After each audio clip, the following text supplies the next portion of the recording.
It's an ML Sports Take brought to you by Bonnet Sales and Service, Platinum Auto Sales of Central New York, and Trey Waluski of Under Armour Golf. The Chiefs, they're out of the gate at 1-0, and a game in which, look, the Baltimore Ravens were absolutely inferior in a lot of spots here, including the right side of that offensive line. It was absolutely horrible. But they have Lamar Jackson. They have big-time players. They have a solid defense in game one without their coordinator.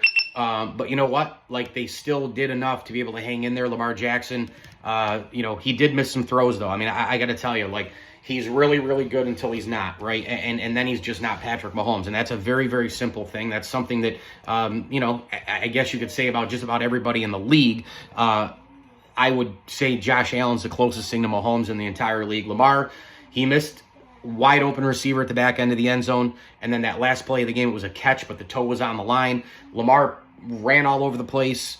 They probably should have run a lot more last year in that championship game and didn't. But you have Patrick Mahomes getting out of the pocket and making big-time throws to extend change. Lamar did not do that.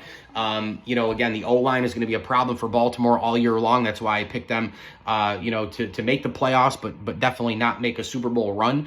And so I think when you look at this whole big picture thing, the Chiefs came to play. Chris Jones took advantage of a bad offensive line. The Chiefs were really, really good. I think their offense is going to be high octane again with the likes of Xavier Worthy and Rice look good and all these different players. And I still can't believe that Isaiah Pacheco was a 7th-round pick. But the Chiefs, Spagnuolo, Reed, coaching, Mahomes, Kelsey really didn't do anything. Jones is a stud. They're in midseason form right now, 1-0. They beat the Ravens. And yes, it did come down to the last bit where Lamar missed a receiver and then the toe was on the line. And, it still can't. The NFL came down to the final second. That's all true.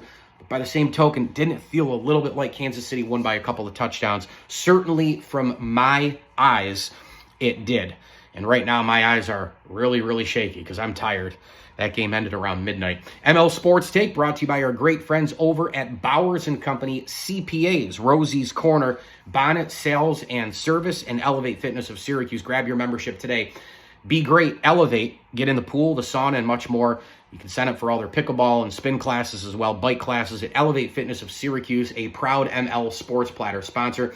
And of course, we thank friends of the program as well, the Swan, Whitaker, Gutierrez, Lewis, and Oranger families, as well as Dave Midgley and Bob and Adam Groff. As I always tell you, enjoy the games.